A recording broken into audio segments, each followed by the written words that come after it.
आपचंद Sagar Jabalpur state highway पर सागर से करीब करीब 30-32 किलोमीटर की दूरी पर है। यहाँ रॉक पेंटिंग्स की एक बड़ी भारी श्रृंखला है। पाषाण युग में और उसके थोड़े बाद तक ये जो नेचुरल रॉक शेल्टर्स थे, शैलगृह, उनमें लोग शैल चित्र बनाते थे जो स्केच जैसे होते थे या लाइन ड्राइंग्स होती थी शुरू के उसमें।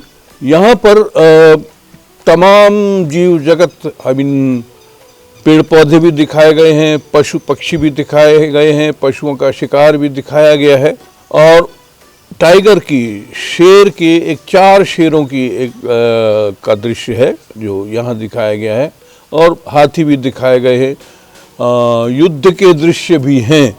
यहाँ सबसे पुरानी जो रॉक पेंटिंग्स हैं वो अपर पैलियोलिथिक पीरियड की हैं या मेसोलिथिक पीरियड के समापन काल की हैं। मतलब उनका काल लगभग 40,000 साल पहले जाएगा पुरानी वाली में।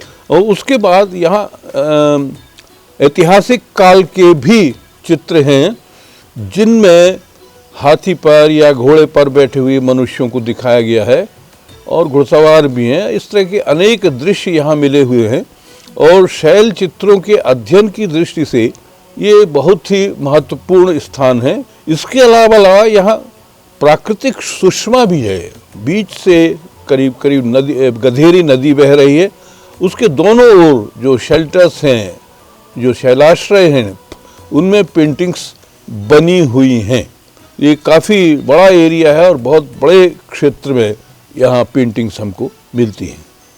यहाँ बड़े कुछ मनोहारी दृश्य भी हैं, जैसे कि एक पेड़ है, वृक्ष है, उसकी शाखाओं पर पक्षी बैठे हुए हैं, कुछ उड़ रहे हैं, कुछ बैठे हुए हैं।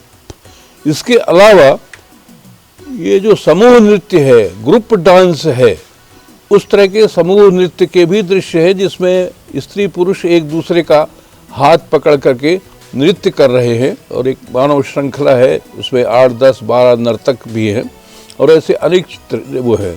यहाँ जो चित्र मिलते हैं कुछ उसमें सफ़ेद है, कुछ गेरुए रंग के हैं, कुछ लाल रंग के हैं और ये चित्र सब नेचुरल कलर हैं। मतलब ये जो मिनरल्स मिलते हैं, इन मिनरल्स से ये चित्र बनाए गए हैं।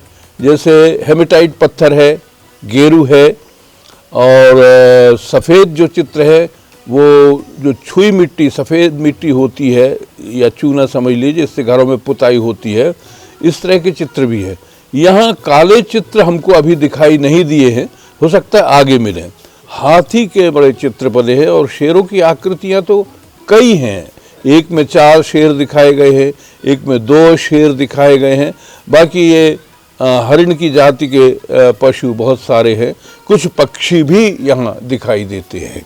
प्राचीन काल में मनुष्य खास तौर से जब वो एक जगह स्थायी निवास नहीं करता था प्रारंभिक समय में, तो वो अपने ठिकाने वहाँ देखता था नदियों के किनारे। एक तो उसके लिए पानी बहुत आवश्यक था और दूसरे उसका जो जीवन यापन है वो जंगली कंदमूल, फल और आखेट, शिकार, इसके द्वारा होता था। तो यहाँ इतना घना जंगल है कि यहाँ पशुओं की, पक्षियों की कमी नहीं थी। ये गधेरी नदी में भी मछलियाँ बहुत सारी थीं, अभी भी मिलती हैं इसमें। इन सब का शिकार करके वो अपनी जीविका चलाता था। साथ साथ उसको आवास के लिए, कुछ समय रहने के लिए छाया हो, जैसे वर्षा से, कड़ी धूप से, कड़ी ठंड से वो अपने बचा सके अपने को, तो उसको कुछ गुफा या इस तरह का कोई जहाँ छाया मिल जाए। तो यहाँ चट्टान इस प्रकृति की है कि इसमें बहुत से शेल्टर्स बन गए हैं। इन्हीं शेल्टर्स में वो रुकता था।